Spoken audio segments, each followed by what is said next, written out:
Paivalike panchayat standing committee അധ്യക്ഷ തെരഞ്ഞെടുപ്പിൽ മുസ്ലിം league അംഗം ബിജെപിക്ക് വോട്ട് ചെയ്തു. കടങ്കൊടി വാർഡിൽ നിന്നും ജയിച്ച മൈമൂനത്തുൽ മിസ്രിയെയാണ് ബിജെപി അംഗത്തിന് വോട്ട് നൽകിയത്.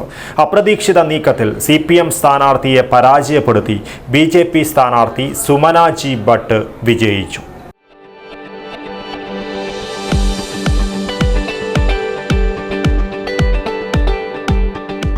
കരുതലിന്റെ കാവൽ ഇനി ഇവിടെ.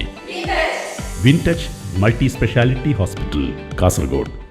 പൈവളികെ ഗ്രാമപഞ്ചായത്തിൽ നടന്ന ആരോഗ്യ വിദ്യാഭ്യാസ സ്റ്റാൻഡിംഗ് കമ്മിറ്റി ചെയർമാൻ തെരഞ്ഞെടുപ്പിൽ അപ്രതീക്ഷിത രാഷ്ട്രീയ നീക്കം. തിരഞ്ഞെടുപ്പിൽ കടങ്കടി വാർഡിൽ നിന്നുള്ള മുസ്ലിം ലീഗ് അംഗമായ മൈമൂനത്തുൽ മിസ്രിയ ബിജെപിക്ക് വോട്ട് ചെയ്യുകയായിരുന്നു. മുസ്ലിം ലീഗ് അംഗത്തിന്റെ ഈ നിർണായക വോട്ടിന്റെ ബലത്തിൽ CPM സ്ഥാനാർത്ഥിയായ ദിനേശ്വരി നാഗേഷിനെ പരാജയപ്പെടുത്തി BJP സ്ഥാനാർത്ഥി സുമന ജി ഭട്ട് വിജയിച്ചു.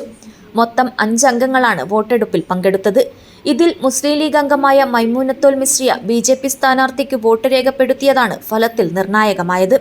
വോട്ടെടുപ്പ് ഫലം വന്നപ്പോൾ BJP സ്ഥാനാർത്ഥി സുമന ജി ഭട്ടിന് 3 വോട്ടുകൾ ലഭിച്ചു. CPM സ്ഥാനാർത്ഥിയായ ദിനേശ്വരി നാഗേഷിന് 2 വോട്ടുകൾ മാത്രമാണ് ലഭിച്ചത്. ഈ വിജയത്തോടെ പൈവളികെ ഗ്രാമപഞ്ചായത്തിന്റെ പുതിയ ആരോഗ്യ വിദ്യാഭ്യാസ സ്റ്റാൻഡിംഗ് കമ്മിറ്റി ചെയർപേഴ്സണായി സുമന ജി ഭട്ട് തെരഞ്ഞെടുക്കപ്പെട്ടു. പഞ്ചായത്ത് തലത്തിൽ BJPയും UDFും തമ്മിലുള്ള തന്ത്രപരമായ സഹകരണമാണ് ഇത്തരത്തിലുള്ള രാഷ്ട്രീയ നീക്കത്തിലേക്ക് നയിച്ചതെന്നാണ് വിലയിരുത്തൽ. സ്റ്റാൻഡിംഗ് കമ്മിറ്റി അംഗങ്ങളുടെ തെരഞ്ഞെടുപ്പിൽ നേരത്തെ 4 UDF അംഗങ്ങൾ BJPക്ക് വോട്ട് ചെയ്തിരുന്നു. ആകെ 21 അംഗങ്ങളിൽ UDFന് 9, LDFന് 7, BJPക്ക് 5 എന്നിങ്ങനെയായിരുന്നു കക്ഷിനില. UDF അംഗങ്ങൾ BJPക്ക് വോട്ട് ചെയ്തതോടെ ആരോഗ്യ വിദ്യാഭ്യാസ സ്റ്റാൻഡിംഗ് കമ്മിറ്റിയിൽ LDFന് ഭൂരിപക്ഷം നഷ്ടമായി.